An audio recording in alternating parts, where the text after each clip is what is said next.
Yes, you are listening to the Health Corner. Believe it or not, this is the Health Corner on Thursday, right here live at KABF 88.3 FM, where we are live in the house with Ms. McKinley and Dr. Or, waiting to have this conversation with you about mental health and its importance in our lives. And the person who's grounding this conversation is Mary J. Did y'all know that was Mary J? Mary J. Blige talking about therapy. Why do I want to spend my days unhappy when I can go to therapy? Now, maybe you can go 2 times a day, but we can go to therapy at some point. We'll be talking about that right here at KBF 88.3 FM, where the phone lines are open. The phone lines are open at 501-433-0088. Phone lines are open at 501-433-0088, and every voice is welcome in this space. But before we get started, every time I'm behind the mic, you know I want to take a moment to say thank you.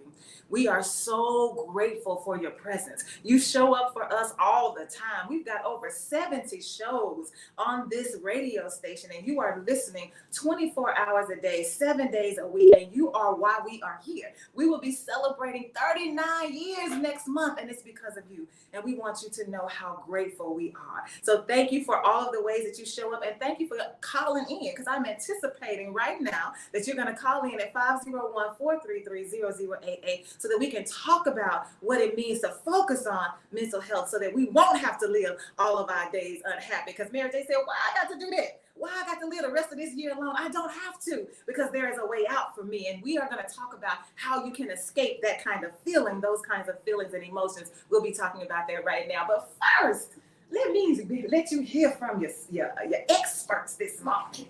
First, I want to make sure that you are greeted by the ones who are in the space. I know those of you who are live right here, you can see them already on the screen. We've got Dr. Roberts and we've got Ms. McKinley. Go ahead, somebody greet us this morning. Hi, good morning. This is Marcina McKinley, and so I'm so glad to be in this space today. So thank you again for having me. All right, good morning. Happy Thursday. I'm Dr. Roberts, psychiatric nurse practitioner, adult gerontology nurse practitioner. I have missed you guys. I've been off the air, seems like forever. And thank you for joining us. Any question is welcome. I'll do my best to answer those, but I really appreciate you guys being here. And let's make it a good day. I'm excited. Thank you, Denise. Oh, what a great introduction. You know, I'm so used to Tony being here, which my last name is actually Dr. Roberts Orr. So I'm so used to Tony Orr being here, the host, and, you know, he's really energetic, but Denise is also. So you made me feel really welcome and very calm. So I appreciate that. Yeah, we're going to have a good time in here. These 3 black, beautiful women. I just thought about that. These 3 black, beautiful women leading this conversation this morning about mental health. And we've got Mary J, who's grounding us in the conversation, because Mary J has been through a lot. Mm-hmm. Anyone who is following her life knows that she's been she lived in poverty, and she's been through domestic violence, and she has been a survivor through it all. Mm-hmm. And what she has done is she's chosen to use music as her way of coping with whatever she's going through. She's using music to tell the story of her life in a way that gets us to think about our own lives. She uses music in a way to touch us way down deep, so that as we are grooving to the music, we are also thinking about the words. And so Mary J has centered herself as one of the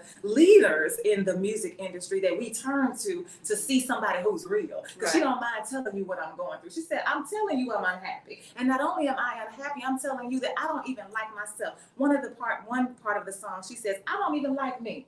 I don't even want to be around me. So I know that when I call you, she says, I know when I call you, I understand why you're blocking my calls, because I realize that I'm not in a good place myself. And why should I be in this place where I'm not even happy with me when there is an out for me? Right. There is a way out. There's a way of escape. And so she talks about this in this song. And I thought it was a good song for us to think about, because again, she's been through so much, and yet and still she understands. She's actually grown to the point where she says, yes, I need to focus on my mental health. Mm-hmm. And so I want to start right there, because I think that there are still some people who are listening, still some people in our communities who have not yet grown to the point that they realize the need for mental health care in our lives. And so I don't know if I was reading or watching, or I don't know, but it was something about there's a difference between mental health and mental illness. And I think what happens for some people is when you say mental health, they automatically say, oh, I ain't crazy. Like, well, hold on. Nobody has diagnosed you with anything. Right. Nobody has said you got anything. No. First of all, we need to think about how we use that word crazy. Crazy, That's it's another. not a diagnosis. It's not a diagnosis. Say that again, doctor. That ain't no Crazy diagnosis. is not a diagnosis. Crazy is not a diagnosis. So there's no such thing as somebody's diagnosed you as crazy. That's right. Now you can be acting cray cray, and it ain't got nothing to do with your mental health. You just own some more stuff in terms of your behavior. Right. So we can talk about that. But so when people say you've got a mental illness, that's one thing, because there are diagnoses like schizophrenia, bipolar, I don't know no more, Depression. anxiety. other phobias. Yeah, and okay, things so like that. all of these phobias, yes. But there's mental health, which means I just want to do a check-in. So Right. I guess my first question to both of you would be, how do you define mental health for people so they can get a better understanding of what it means when we say, let's focus on our mental health? Mental health to me means taking the whole person. You know, when you think mental health, you think of, yes, you think of all the different diagnoses that we've all mentioned, right? But mental health means, yes, taking a break as well. Because even as a therapist, which I failed to mention that earlier because I'm so used to just saying my name, most people know that I am a licensed clinician. So it's really, I mean, some people it's a big deal. To me, I'm just doing what I'm supposed to do, right? So to me, mental health, it encompasses everything. Your mind, first of all, but your mind is connected not only to your thoughts, your feelings, your emotions, but your mind is connected to your physical body. So oftentimes when we're feeling pain and we're hurting somewhere, that's sending neurological. It's a neurological thing. It's sending a signal to your head. It's like, hey, you know what? I'm feeling really bad. Well, it's affecting your mental health, even your physical sense. So, Dr. Kendra, if you wanted to. Yeah, it's like your total well-being. I agree with what you said. Yeah. So mental health, it just encompasses a lot of things that I think people really don't realize and understand is how you truly feeling, what's causing you to feel this way, and if you need some type of intervention. I just think people lack knowledge of that, as well as the stigmas that's out there. And I run across that every day, especially working in corrections and telling them about their mental health and their mental well-being and letting them recognize that some of the decisions that they make in life or their outcomes is because their mental health isn't stable. So mental health is important, even in your physical aspect. You know, if your physical isn't right, sometimes your mental isn't going to be right. If you have low iron, it's a lot of things that could be causing that mental health not to be stable. So it's a lot of things you really have to think of. So when someone comes in and they're like, oh, something is going on with me mentally, I need to rule out some physical stuff. Maybe that's what's going on. Yes, it's your whole well-being. Yes. It's every part of you, mental, physical, and all. I think about that, especially because I'm always talking about rooting things in systems of oppression and domination that plague our society. And so when you talk about it in that way, understanding that, yes, when we talk about mental health, that has to do with your mind, but your mind is attached to your body. So it's a whole of who you are. You have to take into consideration when you think about your mental health. You have to take into consideration how your body is feeling. You have to take into consideration what are the stressors that are happening in your life. And so it's a system. Your body is a system of systems. Right. And so when we think about the system of white inhumanity, it's a system of systems. Because I can talk about racism as a system, but I can also talk about classism as a system. I can talk about transphobia, homophobia. I can talk about ageism, ableism. I can talk about all of these isms as systems in and of themselves, but they all work together in one big old system. And that's the same thing that's happening in our bodies. And so we can't just I can't just talk about racism without understanding how racism and classism interconnect. I can't talk about those two without talking about how poverty affects that. And so when we talk about these systems of systems, that's when we get into talking about systemic racism. We're talking about the systems that work together to keep people oppressed because of whatever their racial identity is. And so when I think about it in that way, we talk about people, Mary J is like, look, I don't want to spend the rest of my days unhappy. That's right. But if I'm living in poverty, I'm probably a little bit unhappy. If I'm not gainfully employed to the point where I'm making a living wage and that's more than $15 an hour, I'm probably a little bit unhappy. Right. When I realize that I'm living in a home that's filled with violence, I'm probably a little bit unhappy. That's right. And so what I appreciate about Mary is that her first step is to say, let me take a look at me. What's happening with my own system that's making me unhappy? happy. Let me think about all of these things so I can say, just like she says, I don't want to be around me. So I don't blame you for blocking my calls. Like I really like the way that she's able to say, I'm clear on this, that there's something going on with me. And I need to tend to it so that I can be in better relationship with you. Because I can't expect to have a good relationship with you when I show up bitter. She said, why should I be bitter? Yes, there are things going on in my life, but there is a way out. And so what would be the first step that people could take to say, let me do this self-analysis. Let me examine what are some signals, what's something that could be going on with us that would signal to us, hey, maybe there's something that's not quite right in this system that I call my body. Right. Well, it's funny, you started the show with Mary. And of course, that's universal. Everybody knows about Mary, right?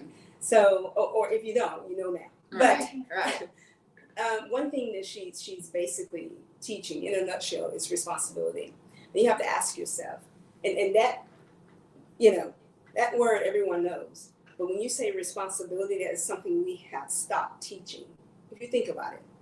Being responsible for ourselves, being responsible for our actions. Yes, we have the systems and all these things that are fighting against us. And, I'm kind of playing a little bit of the devil's advocate or whatever, but we also have to take responsibility. And we have stopped teaching that, right? So now when these systems, they're there. The oppression is there. But we are not taught, we have stopped teaching people how to be responsible for their own actions. So then we're left to feel, because when you teach people responsibility, you teach them to be courageous, right? I heard somebody say that when you teach someone how to be courageous and not being a coward, you're normally teaching those people that you love. Ask yourself, does the system love you, Ms. Denise? Does the system love you, Dr. Kendra? Does the system love me? No. So what is the system going to teach me? How to be a coward. Not to be courageous. So we look at these systems, and until we understand that, how to be responsible for ourselves and look at ourselves. Oh my gosh, when I look in the mirror, I don't even like me. Every day when I look in the mirror, I'm like, man, I love myself. But I realize I'm also dealing with people who don't know what that means. That's right. In my mind, although the system may say, hey, you're not smart enough, or the system may say, you're not the color I need you to be, or the system may say, you don't look like what I want in the forefront of my company, I still have to wake up with that conviction that, hey, I'm responsible for my action, responsible for everything that I need to do myself and how I need to feel about myself. So I need to be okay with me and take the responsibility for me so that when the system, everything is coming at us all the time. So when those systems are attacking, you have to take the responsibility for yourself. That's right. And I also hold on just a minute, Dr. O, before you get there. Caller, you're live on the air at KBF 88.3. Thanks for calling. Yeah, good morning. Can you hear me? Yes, we can. Well, listen here. I'm just not queuing in. And from what I'm hearing, you're talking about my favorite two subjects, music and mental illness. Now, I'm saying this to the whole world. King David, I never met him in person. I just read about him. He was after God's own heart. He was an obedient man. But he dropped the ball when he didn't man up and had his best friend put on the front line and killed. And Almighty God had to chastise him. He didn't kill him physically, but he let him know he had a choice. He could have made a different decision, but he made that decision. But anyway, mental illness is real. And I don't know why they don't emphasize it in the churches. See, that, to me, that is where a lot of us went into this illusion where, we don't need no doctor to talk to us, we don't need nobody to give us no medication, and it ain't got nothing to do with my diet. I've been eating whatever, pork or whatever all my life, blah, blah, blah, blah. It ain't got nothing to do with that. I ain't gonna do no exercise. Mental illness gonna be all right. I ain't crazy, blah, blah, blah. I'm here to tell you, God has blessed 14 to have 80 years on the calendar. 80. Oh, yes. Oh, yes. Moses, that's when he picked up his staff and got on his camel and went across the desert with Joshua. Because he rejected Joshua when he first came. He said, man, I don't have no obligation to the Hebrews. I've been on here for 40 years. They ran me up out of there. What you mean by I'm supposed to go back and say, I thought anything, no, sir, you got the wrong Moses. I'm not going nowhere. But he saw the burning bush, he saw the flame from it, and he saw the smoke bellowing up in the air. He probably smelled the sweetness. It probably had some sweet fragrance to it. And he said, what in the world is that? And he went over there, and Joshua knew what it was. And he went on, and when he got ready to walk across that... Mr. Willie, hold on just a minute. Are you finna preach to us? Are you gonna talk to us about mental health? What you saying about mental health? Keep going with the mental health part. Well, I apologize for prolonging the dialogue, and I didn't mean to get on the soapbox. I guess when you get my age, I guess doing a lot of talking, they said we go back to our childhood. Well, I'm glad I'm 80 years old because there's so many people that ain't making it there. And what I'm going to say is, God is keeping me here for my grandchildren, my legacy. I did everything I want to do in life. I've traveled the world, met people, everything. I am here for my grandchildren, but I cannot leave my grandchildren if I'm in turmoil. And I just want to say, we got to get it right from the top. You all have a good day, and it's a good show as always. Thank you. All right. Thank you. Thank you, Mr. Willie. Mr. Willie got to talk about Moses, and he got to talk about Moses. But just to bring it on home, Mr. Willie said we have to be right. Right. If we're gonna have the best impact on our children, on our legacy, we got to make sure that we get ourselves together. And so, Dr. Roberts, before we made space for Mr. Willie, you were going to say something about. Yes, Mr. Willie, first of all, thank you so much for what you have added. I truly agree with you on a lot of those things, but I want you to stay tuned to that mental health on to the churches, because that's something I'm really working on. So just stay tuned with that. But to piggyback off Marcina, I think about the responsibility. That is the key. You know, being responsible, accountable, recognizing when things are not right, and that it's okay if it's not right, and that there's people out there and experts out there to help you get it right. The thing about it is, I think we're ashamed of it. It's the stigma out here that is crazy. It's that I'm going to be all right, but you know that you're not all right. So I'm just going to encourage everyone that if things have changed, if you don't feel right, if you're not getting up and you don't have the energy, sometimes it's not what you eat, sometimes it is, sometimes it's some depression. If you feel like you just want to be alone, you want to isolate, if you feel like you don't want to eat anymore, you're overeating, if you feel like that your personality has changed, you're angry, you're irritable, you're agitated for no reason, a lot of those things are a sign of mental health. What I try to tell my patients is jump on it right then.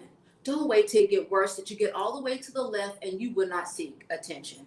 That's something that I struggle with every day. And that's my outlet. Like Mary J. Blige, her outlet is music. Mine is my patients. I saw a patient today. I work in corrections, which is my love. I'll probably die in corrections. They're my patients. They're my family. They're my people. I'll be honest. And this one gentleman today, I was like, he wanted me to take him out of a certain area. And I said, you really have to take responsibility and accept who you are and what's going on with you. And it's okay. I'm here to help you. And I want you to dig down deep and know you deserve happiness. You deserve better. No matter what your traumas, no matter what your history, don't allow yourself to stay in bondage. Go ahead. No, go ahead. I don't mind waiting. Oh, no, go ahead, Sitting Denise. No, go ahead, Oh, Denise. The experts. Well, I was just thinking about this word responsibility, and I feel like there are two sides to it for Mhm. me in There is. this conversation. Mhm. I think that absolutely all of us should be responsible for our actions, and I think that we should be held accountable for them. Mhm. No doubt about that. But I do think that it is important for us to understand the why behind our lack of responsibility. That's right. And some people don't know that there are systems at work that have made them think the way that they think. That's Right? And so you think that you're not pretty because there's a system that's telling you that you're not. Right. You think that you have issues with your body because there's a system that's telling you that you should have issues with your body. That's right. You grew up in a system, in a home where there was poverty. There's a system designed for people in certain areas of certain identities to be impoverished. Mhm. And so when you are not realizing how this world is affecting you, it's hard to take responsibility It is. because you really internalize those things Mhm. and you think that's who you are. Mhm. And it's not who you are. Right. So when you say, well, no matter what your traumas are, no matter what's going on with you, you deserve happiness. Yes, I do, because I'm not what they say I am. Right. And we have to be able to get that point across to people that you are not who they say they are, Right. that who the world says I am. But we also have to make sure that we indict the world. It is your fault that people are walking around believing that they are less than, that they are inferior, because those are the messages that you send, and we're not going to let you off the hook by Right. saying to the person, oh, you just need to be responsible, because wait a minute, there's something else happening over here that I need to name and make sure gets addressed at the same time. Yes. Well, when it comes to that too, and the responsibility, they know within themselves if they're responsible or not. And I do agree with what you said. And sometimes people just don't know. They don't know how to get out of it. They don't know that this is out here. And also, I feel like that we're responsible for each other somewhat too. When I have the severe mental illness like schizophrenia and bipolar, that they just can't function in life, can't hold a job, can't hold a place to live, I think I'm responsible for them as well. And that's just how I feel. Some people may differ, but that's my responsibility to help them get to a place where they need to be, where they can thrive. I can't imagine being on this earth depressed. I probably wouldn't want to live either. I wouldn't either. So I try to tell them, listen, hey, everything that I'm teaching, take hold of this. But I also think it's the way we present ourselves.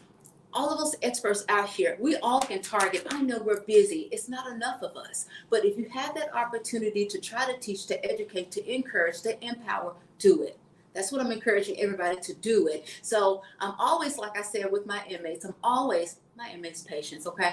I'm always trying to encourage them, and I absolutely love my job. I absolutely love it. And sometimes they'll tell me, I'm going to do what you ask because I know you care. I feel that you care, and I do care. I do care. And that's a part of it, is that we don't care enough, and we have to show that we care. I like that. I'm just going to piggyback both of you, Ms. Denise, Dr. Kendra. And that's why I started that conversation, starting with responsibility, because I feel as though that, and I wanted to see where everybody's going to go with that. Okay. And because there are two sides, just like you said, Ms. Denise, it is. And I like that you stand up in your truth, and that's an issue with a lot of us, period. Mm-hmm. We're not standing up for what's wrong, right? We're not standing up for right, for that we know and see that is wrong. Right. And so that's an issue too. And if you notice when I said about responsibility, I said, what are we doing? We have stopped teaching responsibility. Mm-hmm. That's an issue. If you're not teaching it, and if you're expecting me to stand up and make my place, then what does that look like? Are you teaching me? What does that look like? What are the next steps? So, and I hear you, Dr. Kendra, talk about patience and things. And so, it makes me think about the first thing that I have said to, or I say to people that I know, is that you are courageous. I remind them of how courageous they are. What do you mean I'm courageous? I am depressed. Did you not hear a thing I said? You are courageous. Tell me, what does that look like? One courageous thing you did was that you got up. That is courageous, because you are dealing with a system every day that is telling you that you don't need to get up. Just lay in that bed and just wait for whatever I send you, if I send you anything, right? So the most courageous thing that you are doing is getting up. Mm-hmm. And if you manage, and I tell people the second thing, if you manage to make up your bed, that's the second courageous. And they think that's funny, because they're thinking that, oh, she's talking about the physical bed. That's not what I'm talking about. It depends. But when you make up that bed, it could be anything. You stepped out that door and you actually went somewhere and went to work, or you actually volunteered somewhere. You got out of whatever that state that you're feeling, Mm-hmm. that you don't like to be in, as Mary say, that depressed state. You got up and you walked out of that state, walked out of your house, and you did those things, regardless of all these systems that are coming at you. Because it's not just a global, and it's not just our work. It's even, as you pointed out, Ms. Denise, internally in the house? What are those things you've been taught that's making you want to lay down and not get up? That's courageous, and that's teaching people how to be courageous. That's what you'll do for those people that you love, right? You can be the expert, you can be the subject matter expert of everything and not be putting forth any effort and encouraging people to move out of their state. It's not enough for me to have all this, all the acronyms or whatever, the LCSW, I have a master's in education. None of that matters if I'm not benefiting you. If I'm not benefiting you, and I say that I'm sitting, but I'm talking about society as a whole. Am I encouraging someone to move from where they are? That's the question. If not, then what am I doing? I'm not showing them a picture. There's no next step. I think I think there are always two conversations happening all the time in my head. I'm just gonna tell you how my head works. I think because I'm very self-actualized, I know a lot about me. I spend a lot of time with me, learning and growing and developing me. And I know that there are always two stories happening. And so I hear you saying that it's not important that you are LCSW. That's not important. All of the alphabet soup behind your name, that's not important. And I hear it as saying, that's not what makes me who I am. I am who I am because of who I was created to be, and I walk in that. But I also feel like it is important for us to know, especially in the Black community, that there are Black women LCSWs among us. So that when we get to the point that we decide, I do need some help, I can say, hey, Denise, who was that woman, that was on that show that the LWCs and because that's what's gonna happen, right? They gonna get it all mixed up because they're not really concerned about that part, trying to get it right, but they are looking for the resources. So it is important that we present ourselves as those with the resources. We present ourselves as resources to the community so that we can be that benefit that you talk about. And so sometimes I do think that we do get caught up, those of us who do have the alphabet soup behind our name, we call it humility. Well, I just want to be but I'm not sure that's what it is. I think sometimes we position ourselves. Well, I don't want to talk about that because no, people need to know who you are and how you work with the community. And I know that by you sharing with me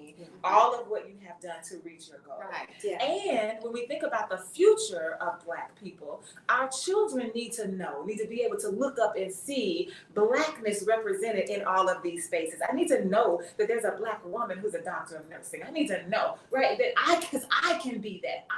I'm courageous enough to aspire to be what I see on this live or what I heard on the radio. So I think it's one thing to be, I'm not going to argue against being humble. I'm not going to argue against that, but I think that we have to also think about how people are perceiving and experiencing us and what they are losing when we leave those things out of the conversation. Let me get this comment. I like that. And I'm going to piggyback that when we come back after this call. Hey, this is, good morning, doctor and everyone. You look fresh and green. Oh, you see me in my green. My favorite color. Watching from Kampala, Uganda. This is Charles Mugaga. He is from Kampala, Uganda, and he listens on a regular basis. Wow. He is the leader of the Kids Infant Gear School, and we have been fighting because in Uganda they passed a law on May 29th that said if you identify as LGBTQ or if somebody else identifies you as LGBTQ, you are criminalized and you can go to prison for 20 years. And he was fighting a case, and we announced on Tuesday that he won because they dropped the case.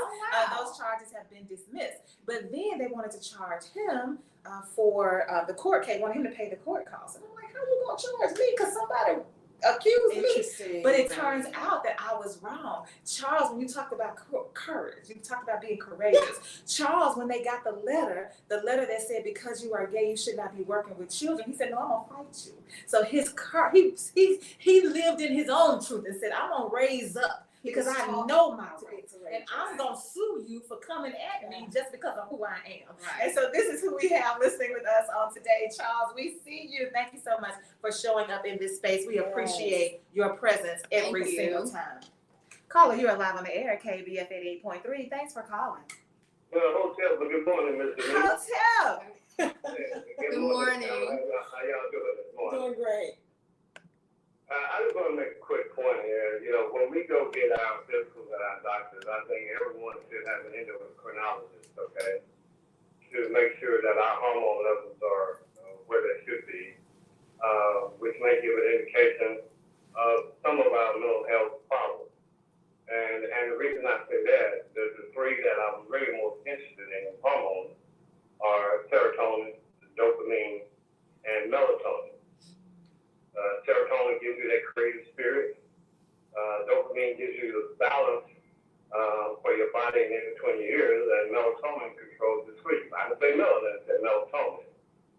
So to drop that little bit down, when you go get a checkup, make sure you have an endocrinologist there to make sure that your hormones are in check. With that, peace and blessings, y'all. All right. I got a lot to say about that. As soon as Dr. Roberts weighs in on this conversation we were having before Hotep call, and let us just say we are so glad to hear from you, Hotep. We are glad that you are home. We're glad that you still have your leg. We celebrate that he did not have to get that leg amputated. Oh, so good. We are excited about that, and we are Excited. still. I don't just celebrate one day. I'm gonna keep on celebrating. Every time I think about it, I'm gonna shout that you are still with your leg. So thank you for That's always right. being present with us and dropping that little bit of knowledge. So we'll talk about that after you wanted to say something before we took Oh the call. no, go ahead on. No. I Yes, can remember. Marcina. Look, it's a lot going on. It's two of y'all. Okay, not us. Right. Mr. Denise, you're doing a great job. Yes, So I yes. what Dr. Kendra said. And I certainly don't want anyone, especially that are listening right now, to think that I'm minimizing those things that I have accomplished or anyone has accomplished. Those people that are listening that know me personally is that oftentimes I think people get caught up in the acronyms Yes. and so that then therefore they kind of just want to walk away, right? They get intimidated because that courage has not been taught. And so therefore I like to consider everyone and let them know that, hey, I like to start where you are. Because even everybody on this call, we know, is starting at a different level, correct? And so, a lot of acronyms, whatever behind my name or whoever behind Ms. Denise's name may not make, sense to them, but it means something, whatever that is, it means something. I know it means something, but I want to be received by, look, I'm here for you. We're going to start where you are. And I understand that if I'm the SME in the conversation, that's okay, that comes out or what have you, but I'm me. We're going to start where you are. I don't want people to get wrapped up in what I may have, because that may make them feel a certain kind of way. So I don't ever want to be received that way. Again, I'm not minimizing what's behind my name. I'm only encouraging people to, be who they are. So that's my space. So anyway. Yes, that's you, Marcina. Yes. The time I've known you, you're very much like that. So I And agree it's not with being you. I humble. agree with Denise Yeah. as well. I understand the humility, but a lot of times, like sometimes I wear scrubs. So sometimes my inmates don't know that I'm a doctor. And they'll say, who are you? Or whatever, the nurse. And I'll say, oh, I'm okay with that. I'm fine with that too. I used to be a nurse. So, but when they find out, especially my African Americans, that I'm a doctor, they're like, Yes. some of their eyes light up and like, you can identify with me. Please help me. I mean, Right. so I think that opens the door for so much treatment and help. Yeah. I find that to be so true. Right. Not that I ever, and sometimes my nurses will call me Kendra, and I'm okay with that. I really am. And some people call me doctor, I'm fine with that. But with my patients, I want them to understand who I am and what type of experience I have and what I have to offer you. Yeah. And I do find them to be very much open more to that. And I think that we have to also bring in, again, the systems. The systems are never far away from me when I'm having any conversation. To bring in the systems that have affected us, especially in the field of healthcare as Black folks. Because if my mama is 86, she'll be 87 in December. Oh, wow. Yeah, and she's with me now. And one of the things that I've noticed that I fight, and I have to fight it internally and externally, is because the doctor has on that white coat. Mm-hmm. Then whatever that doctor says, she's going to listen to the doctor because of the white coat. Mm-hmm. And so some people might see you as Marcina. You want to be seen as Marcina, Miss McKinley. That's fine. But a lot of people are like, well, until you say I am the else, right? Like, because I need to know what you can do for me. Gotcha. Right? Gotcha. Because I'm feeling Mary J. I don't want to live the rest of my days unhappy. Right. I don't want to live the rest of this year alone. I'm not happy with me. And I know I'm having an effect on the people that are around me. And I want to do something different. I don't need Marcina. I need the LCSW up in here. Where's she at? But you Right. know, our character with yeah, where's she? Yeah, but you know, our character. I'm a firm believer that when you walk in the room, Miss Denise, Dr. Kendra, when you walk in the room, you're gonna change that thermostat. Oh, yes. Somebody's gonna ask you. It's gonna be something about you. For example, when I walked in, I never saw you before in my life, but I was like, I bet that's Miss Denise. So how did I know that? Because we were communicating, right? Just in a text or whatever. So I already know, and I've heard you before on the radio, so I already know. So I believe that your character, because of your character, you're gonna change that thermostat of that room just by your presence of walking in. Now you know that most people that see me, because I am a therapist, they already know I'm a therapist, right? They already know before, actually, because they looked me up. You get what I'm saying? They already know. I'm talking in terms of just people in general. I will not walk in a room and say, hey, I'm a therapist. But when I walk in the room, I believe that each time I'm going to change the atmosphere just by my presence, and somebody's going to want to know. Who is Who is she? she? Yes, what she have to offer. Right. Yes, And yes. hopefully I have something to offer, because we are dealing with a lot of things that's coming at us every day as a professional or whether you're not a professional. You're dealing with oppression, you're dealing with racism, you're dealing with sexism, you're dealing with homophobia people, you're That's dealing right. with so many different things. You got to be able to, your character is going to have to be able to walk in before you. That's right. That's right. I agree with that. And I'll tell you, I don't wear a white coat. But a lot of people ask me to. And I'm like, no, I'll just tell them whenever I see the patients. But I don't wear a white coat. But I do, like I said, mentioned before, allow people to know who I am and what I have to offer. It's about my patients. And sometimes, especially working in corrections, they can identify more with you sometimes when you don't have that coat on. But it just depends. I'm a person, I'm a big observer. I'm a big feeler of things. And so I really go by my feelings, my emotions, and different things like that on how I approach things with my patients and how I even dress. Some days I dress down. Some days I dress in uniform, different things like that. So I just have to get that vibe, I guess. Very intuitive. And be honest. And just, just stand up. As Denise said earlier, be honest. I mean, I think you said just stand up, fight that in which you know is wrong and oppressing you. Be honest. People want you to be honest. Right. They really don't have to know everything about you, but just be honest with whatever question they present, whatever level they come at you at, or what have you. If they feel like, hey, my life sucks right now, maybe it does. Yes. So what are the next steps do you have for me, Dr. Kendra? What are the next steps you have for me, Ms. Denise? What are the next steps you have for me? Because my life sucks. Let me tell you this, and it's so hard sometimes that I really want to cross that boundary. Because some people look at me and they'll say, blonde hair, nails and stuff. Oh, you can't identify with me. You've never been in poverty. You've never been through this and that. How can you tell? Yeah. Some of my patients will say, you've experienced some of this before, haven't you? I can tell by the way you care. But sometimes I just want to tell them, yes, I've been in poverty. Yes, I've done this. Yes, but guess what? I went from the bottom to the top, and so can you. That's courage.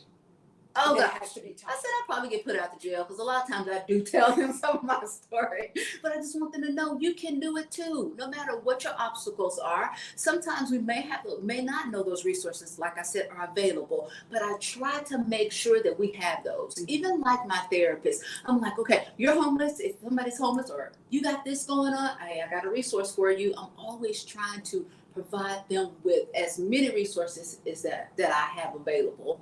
And it's certainly Whatever's going on with them. That's certainly Yeah, but I think that there is also something that I think happens with people who have gone from the bottom to the top, or people who assume that folks are looking them up because you already know that I'm a therapist. Like, we're making assumptions here. Right? First of That's all, true. how do you know that this person has looked you up? How do you know that this person even has access to the internet? Like, we don't know how the person got to you, right? We really don't know. And when you say I've gone from the bottom to the top, like, what is the top? Like, how do you define the top? And how did you get there when we have so many other people who aren't there? Like, what about that story? And so when Hotep calls in and he says, well, I want to make sure that everybody has an endocrinologist, my first thing was, do we all know what an endocrinologist is? Right. And when I was growing up, the healthcare system was such that you really just needed a general practitioner. And that person would deal with all of your body, the whole of your body. But now you've got to have a specialist for every single thing. So you have an entire, so when I take my mama to the doctor, I can't just take her to the PCP.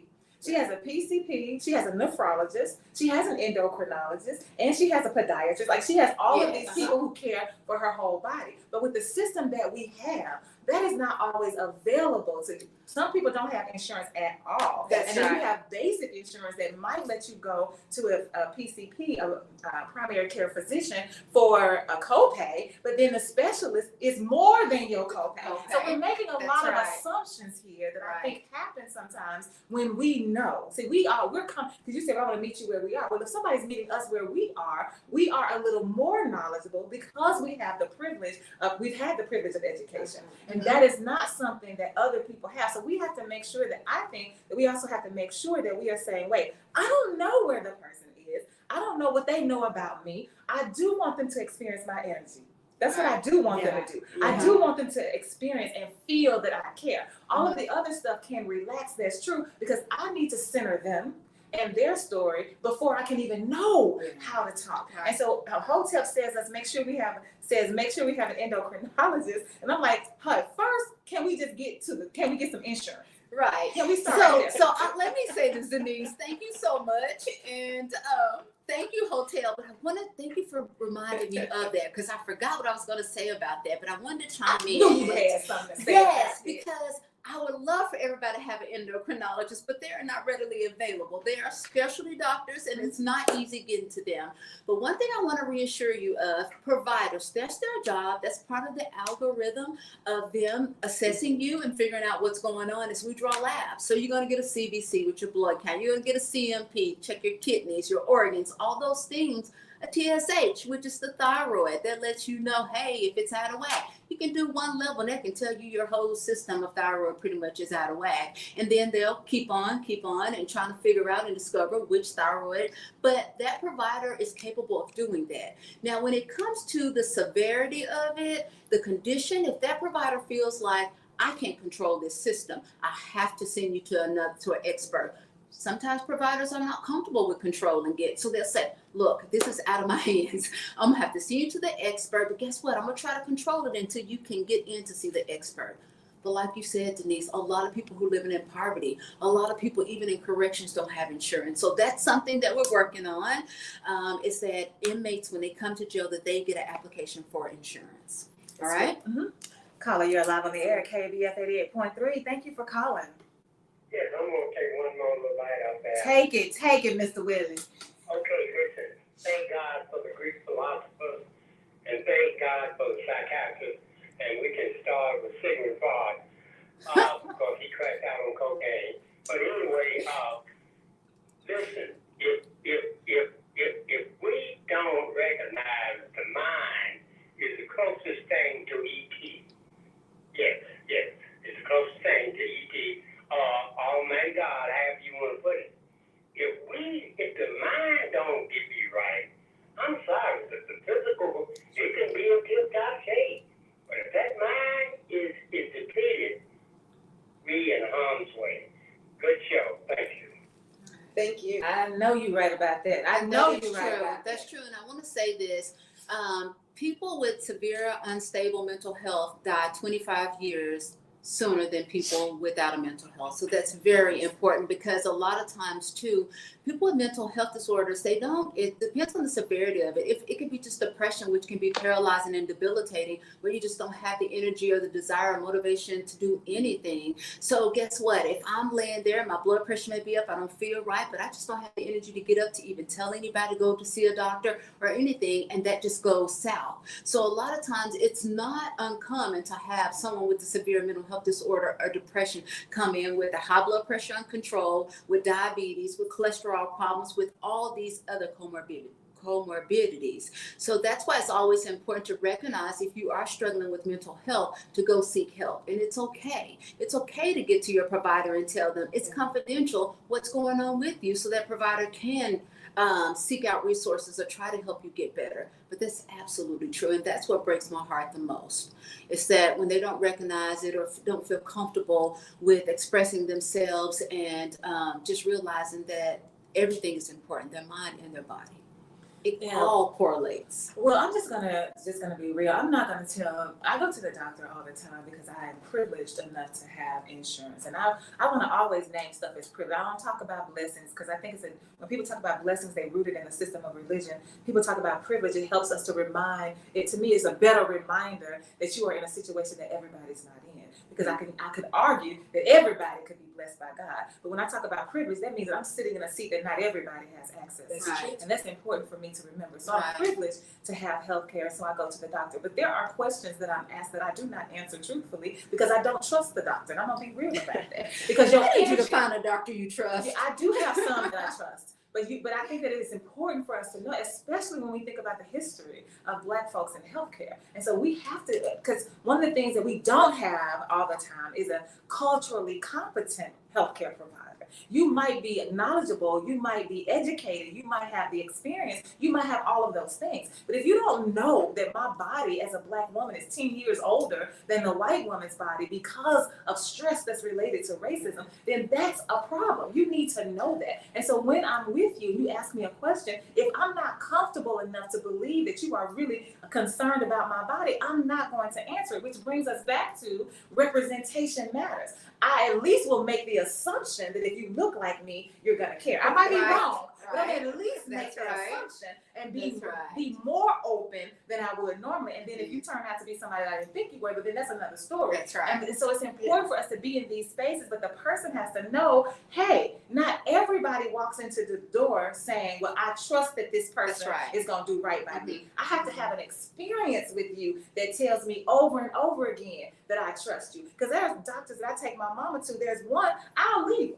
I'll just drop her off. But the rest of them, I'm sitting right there in that room. I'm not leaving because I have to advocate for her because I'm not sure how you're gonna respond. That's right. So we have to create a relationship. And I don't think that's always on the doctor's mind. It's not. It is not. I'm big on rapport. I'm big on relationships. I very much am. When I get in the presence of my patients, I just don't talk about their mental health. I'm like, how are you doing? What's going on? I make myself very presentable because I want them to. I can build a relationship really quick with some of them and some I can't. But I want to say this really quick, is being open and honest. Let me give you this example really quick, especially in regards to mental health.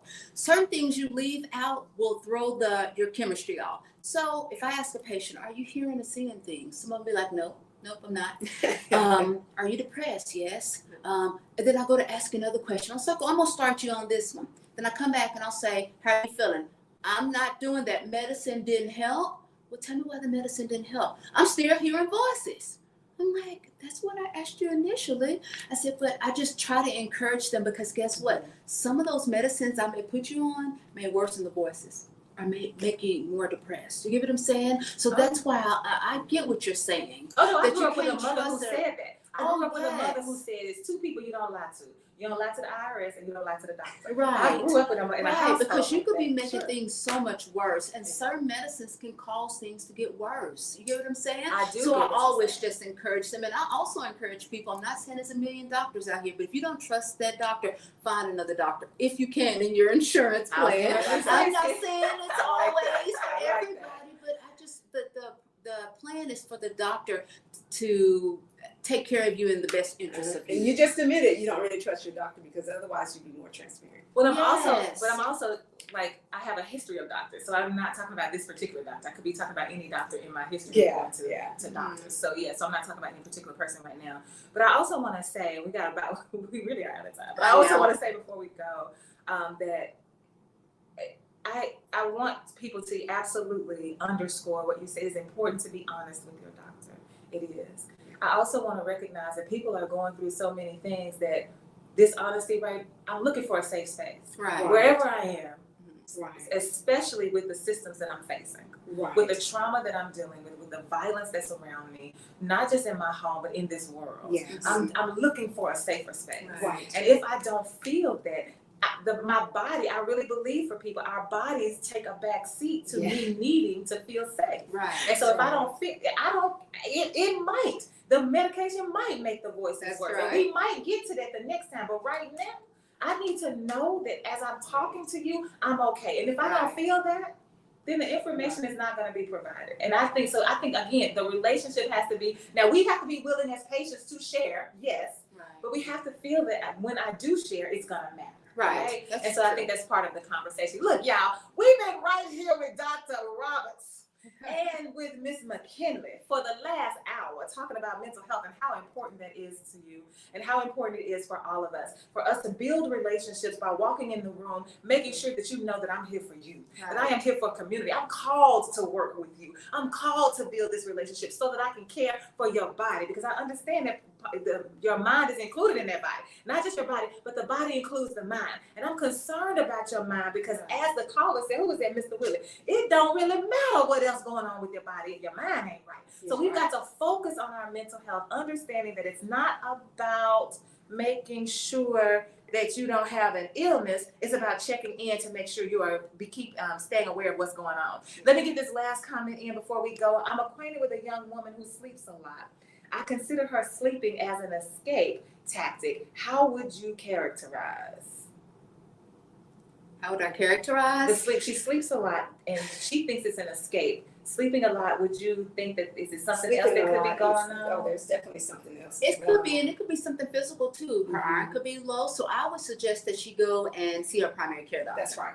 Get those things ruled out. That doctor is still capable. They may not be the expert in mental health, but they're capable of identifying some mental health disorders. So they will ask like a PHQ-9, a GAD-7. Those are different questionnaires to lead us to know if you need an intervention.